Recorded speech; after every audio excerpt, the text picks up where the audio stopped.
Meus amados, vamos abrir a palavra de Deus, profeta Jeremias.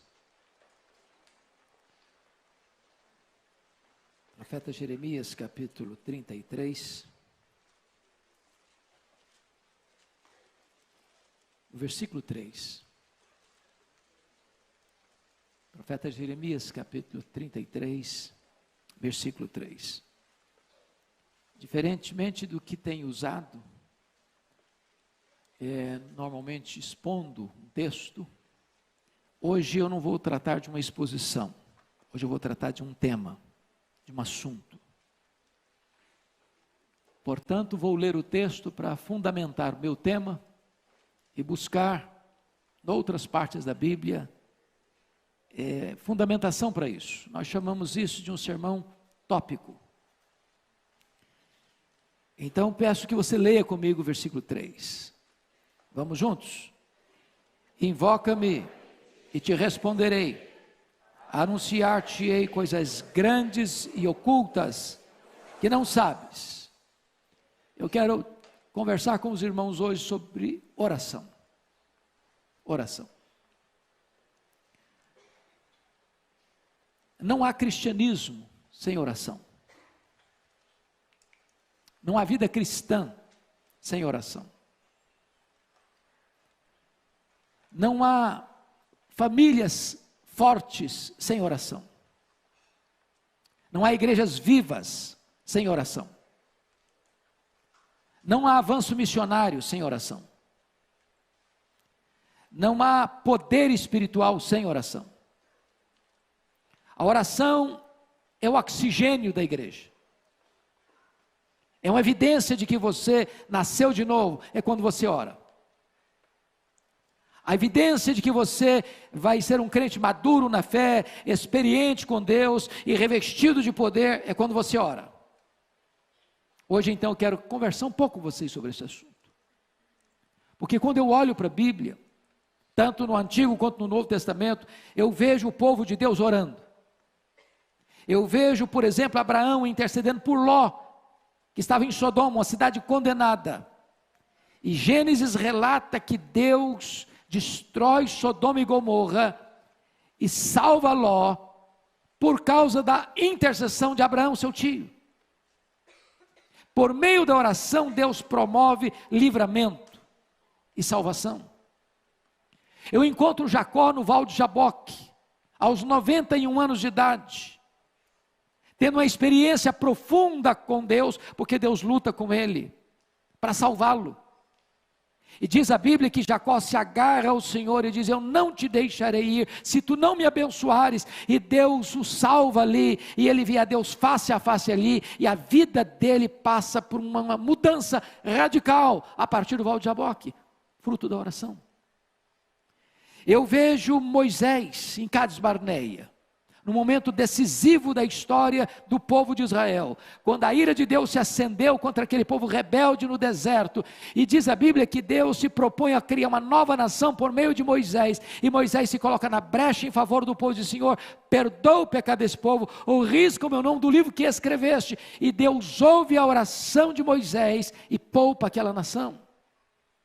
Eu vejo Ana, estéril, desprezada pela sua rival, mal compreendida pelo sacerdote Eli, não compreendida pelo seu marido Eucana, clamando a Deus por um milagre, para ser mãe.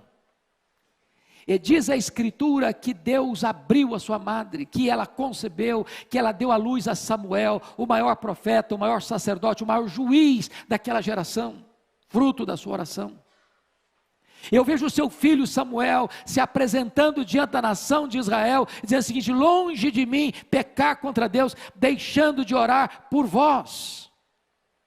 Eu vejo o rei Ezequias enfrentando dois problemas gravíssimos no seu reinado, aos 39 anos de idade, no apogeu do seu ministério, do seu reinado. Diz a Bíblia que ele estava com a doença mortal, e diz a Bíblia que a cidade dele, Jerusalém, estava cercada, entrincheirada por um poderosíssimo exército do maior império da época, o Império Assírio. E diz a Escritura que ele ora e ele chora diante de Deus, e Deus então ouve a sua oração, e Deus então responde rapidamente. Deus o cura de uma doença mortal, Deus liberta Jerusalém de um ataque terrível, de um exército expansionista e guerreiro, através da oração. Eu vejo Daniel orando a Deus, e Deus fechando a boca dos leões naquela cova. Eu vejo Daniel orando a Deus, e Deus enviando o arcanjo Miguel para lutar nas regiões celestes em favor de Israel.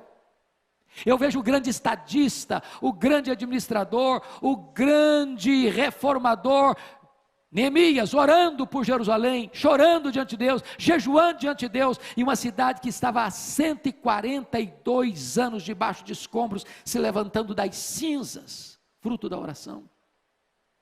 Eu vejo o próprio Jesus, o Filho de Deus, lá no Jordão, no momento do seu batismo, orando ao Pai, o céu se abrindo, o Espírito Santo descendo sobre ele, e eu vendo ali Jesus sendo capacitado com o poder do Espírito Santo para dar início ao seu ministério, e ele vai ser um homem de oração. Ele ora no deserto, ele ora nas noites, nos ermos daqueles desertos da Judéia, ele ora no Getsêmani, ele ora na cruz, e hoje ele está no trono orando e intercedendo por você e por mim. Eu encontro na Escritura o apóstolo Paulo, orando, logo depois da sua conversão. Eu encontro este homem orando em noites de vigília, eu encontro este homem orando na praia, eu encontro este homem orando nos desertos, eu encontro este homem orando nas sinagogas, eu encontro este homem de joelhos, dizendo: por esta causa eu me ponho de joelhos. O maior teólogo da história da igreja cristã, um homem de oração, comprometido com oração. Eu vejo Cornélio, um soldado gentio, orando a Deus, sem uma compreensão clara ainda do que é a fé cristã, não salvo ainda, mas orando. E a Bíblia diz que as suas orações subiu até Deus, as suas esmolas subiram até Deus, e ele então é orientado a buscar Pedro, que estava em Jope, para vir à sua casa, vir à sua família, para pregar para ele e a sua família o evangelho, e toda a sua casa é convertida, e toda a sua casa é batizada, e uma obra nova se inicia entre os gentios, a partir da família de Cornélio, fruto da oração. Eu vejo Lídia, uma empresária da cidade de Tiatira, morando na cidade de Filipos, tendo na sua casa uma reunião de oração. E a partir da sua casa e a partir daquela reunião de oração, uma igreja é estabelecida na Europa pela primeira vez, por causa de uma reunião de oração. Eu vejo a mulher Cirofenícia, com a filha endemoniada, rogando a Jesus: Senhor, socorre-me, tem compaixão de mim, porque o sofrimento da sua filha era o sofrimento da própria mãe. E então, resultado da oração daquela mulher, sua filha é liberta, a sua filha é curada. Eu vejo os discípulos de Jesus, no cenáculo, orando todos, unânimes, aguardando a promessa do Pai, o derramamento do Espírito. O Espírito Santo desce no Pentecoste para permanecer para sempre com a igreja, para revestir a igreja de poder, para o louvor da glória de Deus, avançando 10 dias, todos unânimes, em perseverança, e de repente, depois de 10 dias de oração, até chegar aos nossos dias, até chegar a você e a mim. Eu encontro, irmãos, os crentes, ao longo dos séculos orando, os pais da igreja orando, os pré-reformadores orando, os reformadores orando, os puritanos orando, os missionários orando, os avivalistas orando, esta igreja orando, você e eu orando, porque se você é de Deus, você é alguém comprometido com oração. Então, pensando nisso, eu gostaria de destacar algumas lições. Primeiro, a igreja cristã recebe poder, o poder do Espírito Santo, por meio da oração. Irmãos, nós precisamos desse poder. A igreja cristã não pode viver uma vida de santidade, e a igreja cristã não pode avançar na obra missionária, a não ser através do poder da oração. A obra missionária começa com os joelhos que oram. A obra missionária começa com os bolsos que contribuem. A obra missionária começa com os pés daqueles que vão, mas tudo começa com oração. Evidência disso, Atos 1,14. Quando Jesus foi assunto aos céus, Ele disse para os seus discípulos: permanecei na cidade, até que do alto sejais revestidos de poder. Esta é a ordem. A igreja deve fazer a obra, mas antes de ir fazer a obra, a igreja precisa de revestimento de poder, e revestimento de poder só se recebe por meio da oração. Então eles perseveram, então eles oram, então eles unanimemente clamam a Deus, e diz a Escritura que como resultado dessa oração, o Espírito Santo é derramado. A igreja é cheia do poder, e a igreja avança na sua grande empreitada missionária. Eu vejo Atos 6,4, os apóstolos tomando a mais importante decisão, talvez do livro de Atos. A igreja tinha sido perseguida e enfrentado a perseguição com oração. A igreja tinha enfrentado o problema daquele casal hipócrita dentro da igreja, Ananias e Safira, com a infiltração do inimigo no meio da igreja. A igreja enfrenta e discerne isso com oração. A igreja agora está enfrentando um outro problema, um problema social dentro da igreja. As viúvas dos helenistas estão sendo esquecidas na distribuição das necessidades diárias que elas tinham. E diz a Bíblia que os apóstolos, em vez de se redobrar ainda mais para servir as viúvas, ou em vez de, não, o povo reclama mesmo, eles tomaram a decisão: vamos consagrar homens cheios do Espírito Santo, cheios de sabedoria, cheios de fé, para esse ministério da diaconia nas mesas. Quanto a nós, nos consagraremos à oração e ao ministério da palavra.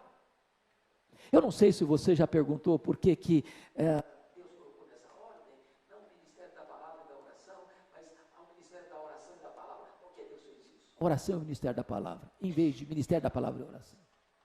Por que a oração vem primeiro?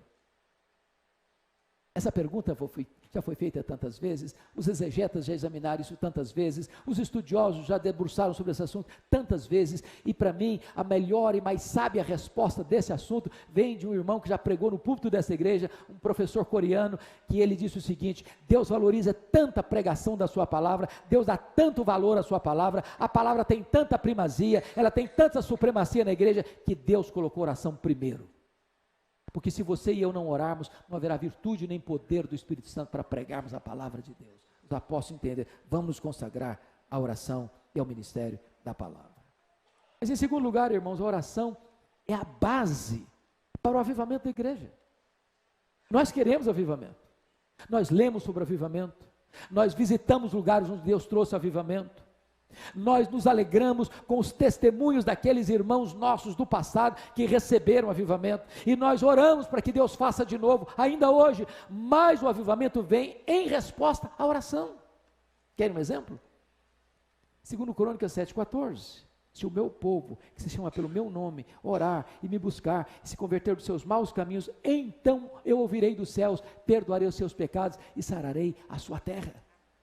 Querem um outro exemplo? Isaías 44,3, derramarei água sobre o sedento, torrente sobre a terra seca, derramarei meu espírito sobre a tua posteridade, e a minha bênção sobre os teus descendentes. Em outras palavras, Deus manda a água é sobre o sedento, Deus manda as torrentes é sobre a terra seca, Deus manda o seu espírito é para uma igreja que tem sede dele, que quer a presença dele, que aspira a presença dele, que quer ver a manifestação da glória dele. E é quando a igreja ora, é quando a igreja tem sede de Deus, é quando a igreja aspira pela presença de Deus, é que Deus envia o poder do seu Espírito sobre ela. Pense comigo no Clube Santo, lá em Oxford, na Inglaterra. A Inglaterra estava uma igreja falida, fruto do racionalismo francês, do iluminismo europeu. Havia uma onda de ateísmo varrendo as igrejas, os pregadores não acreditavam mais na inerrância das escrituras, as igrejas estavam como que um vale de ossos secos, não havia vigor na igreja, não havia brilho nos olhos das pessoas, as igrejas se reuniam, mas não tinha gente nos bancos, os púlpitos completamente descomprometidos, pregadores pregavam sermões mortos para auditórios vazios e sonolentos, quando de repente Deus levantou um grupo de estudantes na Universidade de Oxford, para orar por avivamento. Lá estava John Wesley, lá estava George Whitefield, lá estava Carlos Wesley, e eles oraram, e eles confessaram os seus pecados, e eles buscaram a Deus, e eles choraram diante de Deus, e eles clamaram pelas madrugadas, e numa noite de vigília de 31 de dezembro de 1739, às 3 horas da madrugada, enquanto aqueles moços estudantes oravam, os céus se fenderam, Deus derramou sobre eles poderosamente o Espírito Santo, e este avivamento varreu toda a Inglaterra, centenas de milhares de pessoas convertidas, porque um grupo de estudantes começa a buscar a Deus em oração. Pensa comigo, irmãos, no que foi a igreja do tabernáculo em Londres, no século XIX. Charles Haddon Spurgeon tinha 12 mil pessoas que domingo após domingo se reuniam naquela igreja para ouvir aquele homem de Deus pregar a palavra. E quando alguém perguntou, Spurgeon, qual é o segredo do sucesso, do crescimento, do vigor desta igreja, ele disse, é porque tem uma usina de poder nesta igreja. Toda segunda-feira essa igreja se reúne para orar, derrama-se diante de Deus em oração. Todo culto, quando eu estou pregando aqui, tem um grupo de irmãos aqui embaixo, orando, clamando, chorando, rogando a Deus para que revista esta igreja com o poder do Espírito Santo. Meus amados irmãos, não há poder, não há avivamento sem oração.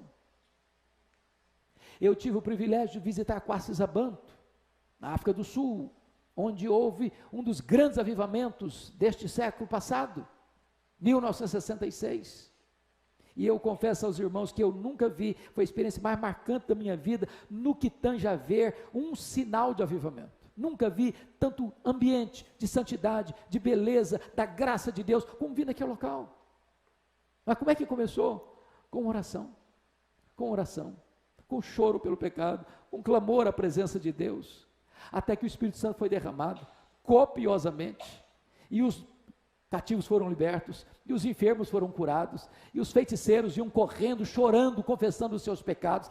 Eu vi ali um templo para 15 mil pessoas, numa fazenda, com 3 cultos por dia, e caravanas do mundo inteiro ver o que Deus estava fazendo ali, fruto da oração, Mas em terceiro lugar, a oração, irmãos, é a base para a restauração de uma nação.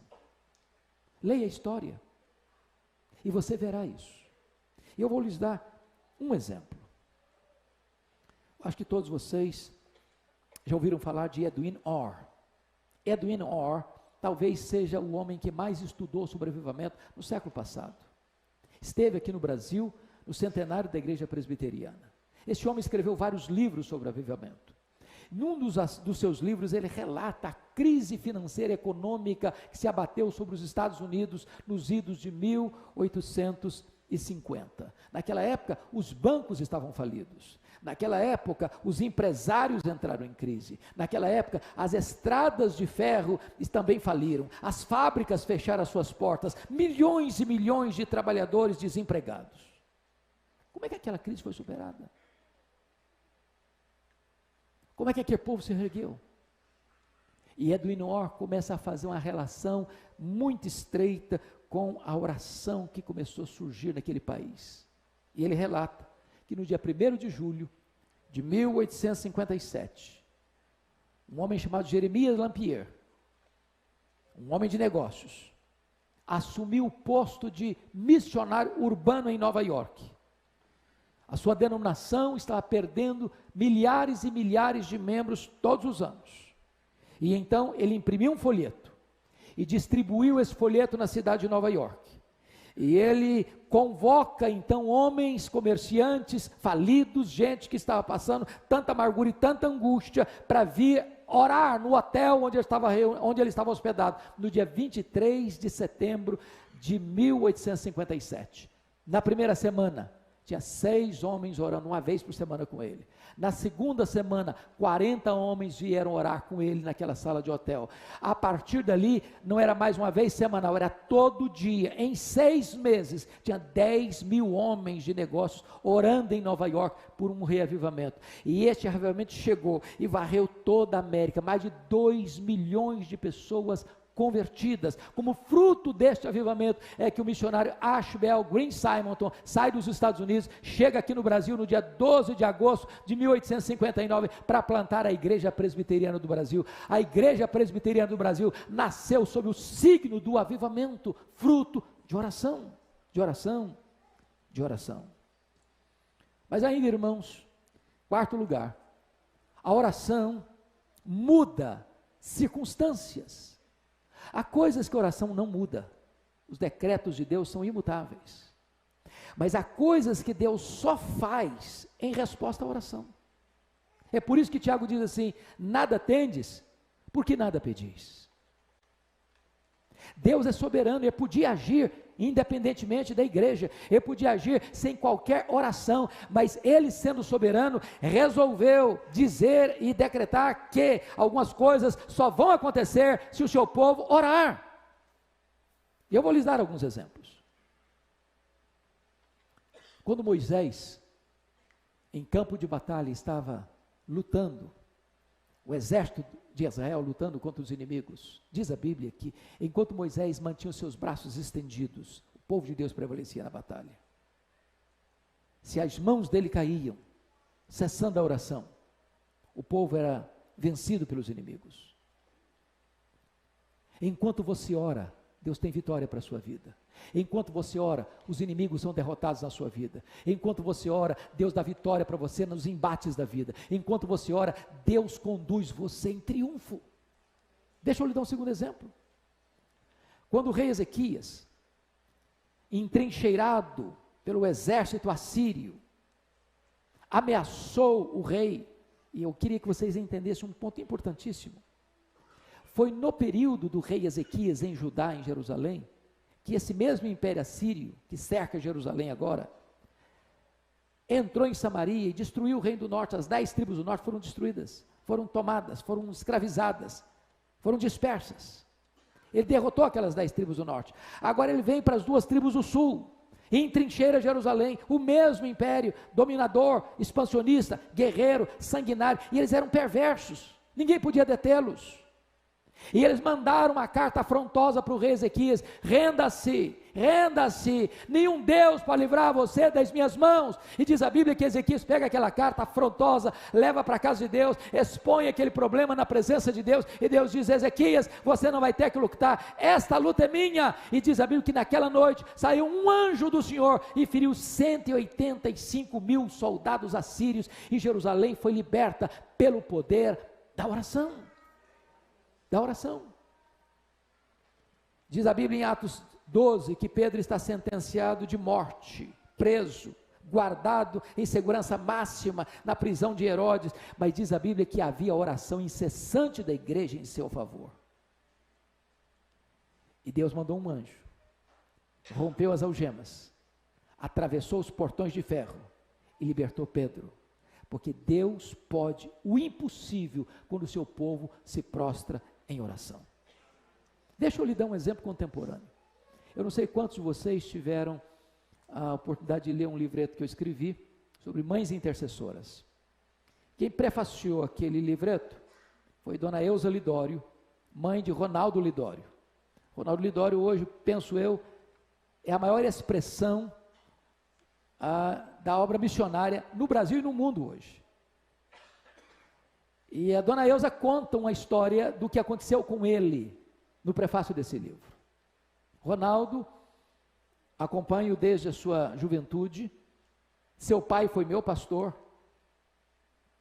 a nossa igreja, tanto aqui em Pinheiros quanto em Vitória, acompanha o ministério dele, e quando ele se formou no seminário de Recife, ele resolveu, antes de se formar no seminário de Recife, interrompeu os seus estudos e vai passar um período entre os Quechuas, no Peru, no meio do Sendero Luminoso. E havia um conhecimento real de que se alguns membros ou algum membro do Sendero Luminoso entrasse numa igreja e capturasse alguém, essa pessoa não sobreviveria. E ele está pregando numa igreja lá no Peru, entre os Quechuas. Quando homens encapuzados do Sendero Luminoso entraram dentro da igreja e pegaram o Ronaldo e o colega dele, botaram um capuz neles e saíram com eles por paredão de fuzilamento. E o Ronaldo narra, e a Dona Eusa conta essa história, que enquanto está sendo levado, o coração dele está muito angustiado. Ele diz: meu Deus, eu estou angustiado, eu não estou preparado para morrer. Se eu não estou preparado para morrer, Senhor, então também eu não estou nem preparado para a tua obra.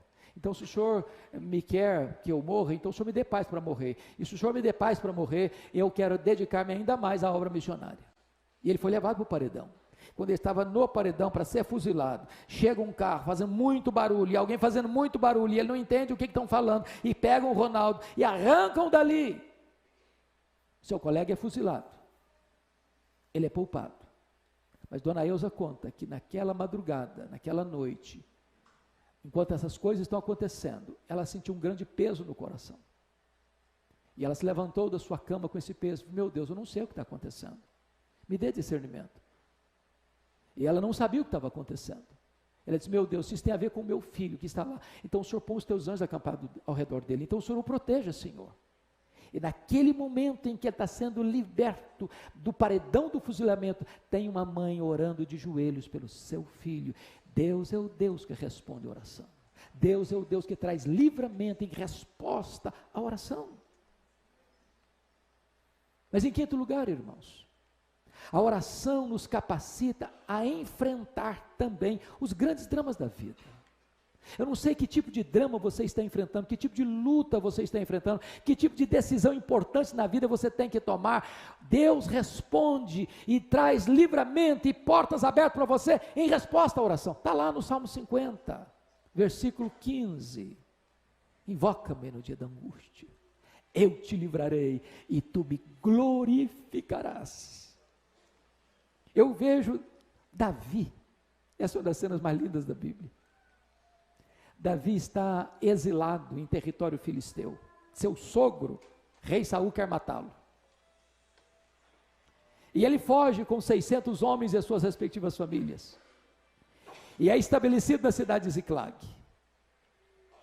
E de repente ele não está lá na cidade com seus homens, vêm os amalequitas. Eram os terroristas do deserto da época. Ninguém escapava das mãos daquelas pessoas. Eram os terroristas da época.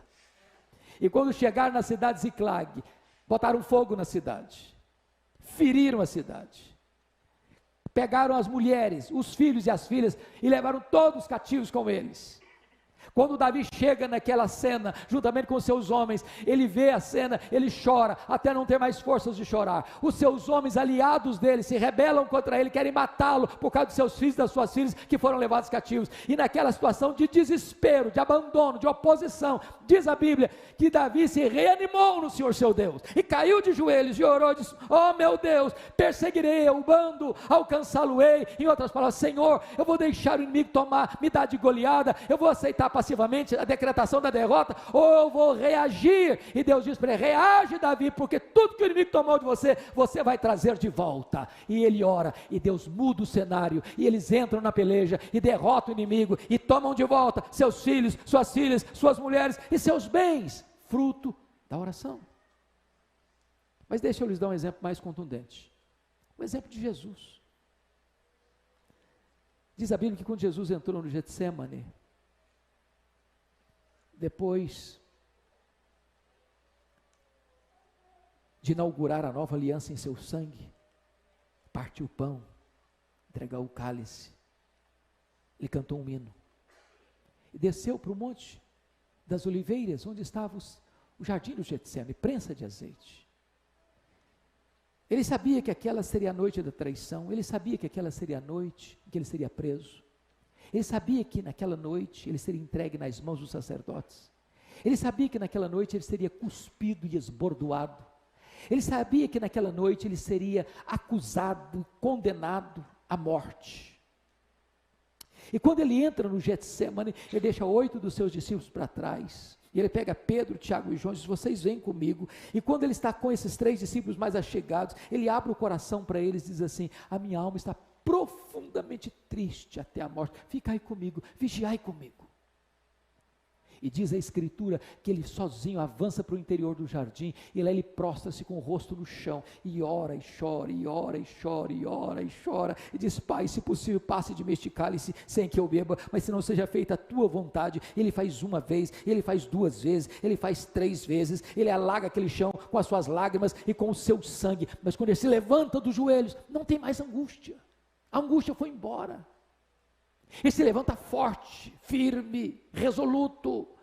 E ele enfrenta os homens que vêm prendê-lo, armados até os dentes, e é ele quem se apresenta e pergunta, quem buscais? Ah, Jesus o Nazareno, pois sou eu, e caíram por terra. Ele enfrenta agora o sinédrio sendo cuspido e sendo esbordoado, e está firme como uma rocha. Ele enfrenta o pretório romano, Pilatos com a sua covardia, firme como uma rocha. Ele caminha pelas ruas de Jerusalém, as mulheres choram, e perguntam, por que vocês estão chorando por mim? Não chorem por mim, chorem por vocês, chorem pelos seus filhos. Ele é pregado naquela cruz, e transforma aquele patíbulo de horror num palco da glória de Deus e da nossa salvação. Não tem mais angústia, vencida na oração, na oração. Mas eu quero concluir. A oração é o instrumento que Deus dá aos pais e às mães para ver os seus filhos de pé, sendo usados por Deus. Eu vejo uma mãe como Susana Wesley, que tinha 19 filhos, e que durante a sua vida, 1 hora por dia, a porta do quarto era trancada, e os seus filhos sabiam que não podiam interrompê-la. Ela estava de joelhos em favor dos seus filhos. Essa mulher deu ao mundo um dos grandes avivalistas da história, John Wesley. Eu vejo Mônica orando por Agostinho, um homem devasso, muito culto, professor de oratória, vivia na promiscuidade. E como fruto das lágrimas e das orações da sua mãe, ele não só é convertido, mas é transformado no maior expoente da igreja do 5º século. Eu vejo Abraham Lincoln, um grande estadista americano, afirmar: um filho que tem uma mãe que ora por ele, nunca é um filho pobre.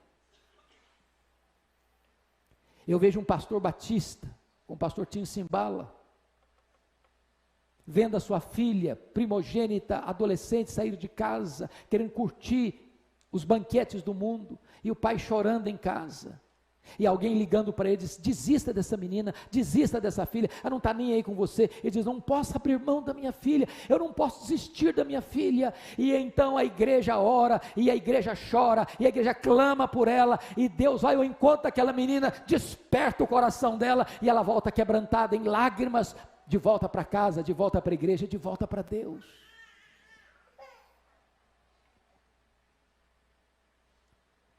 Mas eu queria concluir dizendo para vocês algo que me é muito caro. Eu sou fruto da oração da minha mãe. Alguns de vocês sabem disso. A minha mãe estava grávida do seu último filho, estado adiantado de gravidez, morando numa região rural, onde não tinha médico, não tinha hospital, não tinha estrada, não tinha carro. E ela ficou gravemente enferma.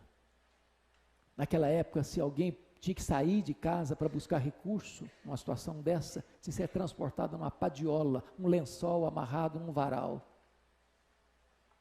Meu pai sabia que ela não suportaria uma viagem de 40 quilômetros nessa padiola.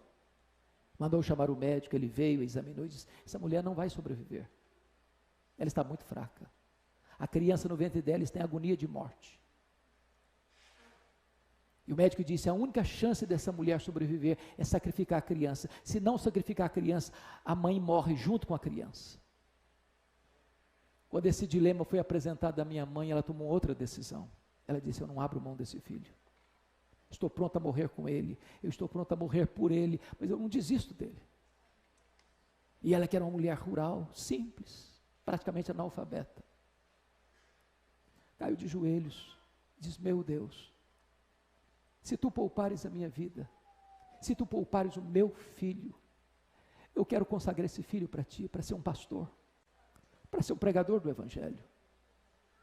Deus ouviu a minha mãe, e eu nasci na roça, fui calçar meu primeiro par de sapatos com 8 anos de idade, saí de casa com 12 anos, na carroceria de um caminhão, para estudar, morando num barraco de tábua, dentro de um mangue, do lado de um prostíbulo. E a minha mãe nunca me contou esse propósito com Deus, porque não queria que eu fosse influenciado para o seminário. Meus sonhos eram outros. Até o dia que Deus botou a mão sobre mim, me chamou para o ministério. E eu entendo, irmãos, que não tem nada mais sublime neste mundo do que ser pastor, que ser pregador do evangelho. Se eu tivesse 10 vidas, gostaria de usá-las todas para a obra de Deus. Mas uma coisa me marcou profundamente, pastor Ival, no final da vida da minha mãe. Ela já estava muito enferma. Foi a última vez que eu a vi.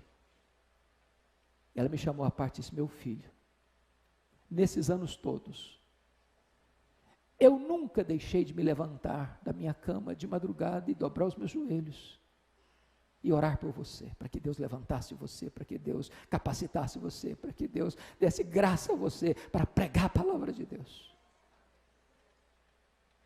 Eu abracei minha mãe, chorei com ela, disse: mamãe, só está me ensinando a lição mais importante da minha vida. A senhora está me ensinando que de fato um filho não é pobre, se tem uma mãe que ora por ele. Deus responde a oração de uma mãe, de um pai. E Deus levanta os seus filhos para serem bênção nessa geração. Nós precisamos conhecer o Deus que tem poder e o Deus que responde às orações do seu povo. Eu quero convidar você para ficar em pé. Eu quero pedir que o pastor Ival ore por nós nesse momento, colocando a nossa vida diante desse Deus que responde orações. Pastor, eu já ouvi essa história umas 10 vezes, toda vez que eu choro.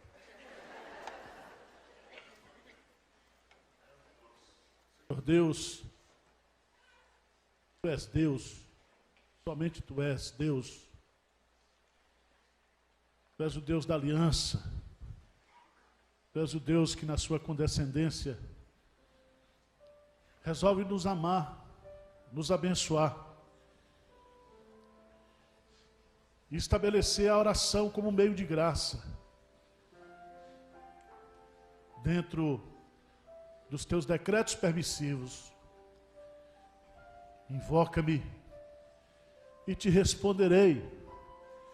Anunciar-te-ei coisas grandes e ocultas que não sabes.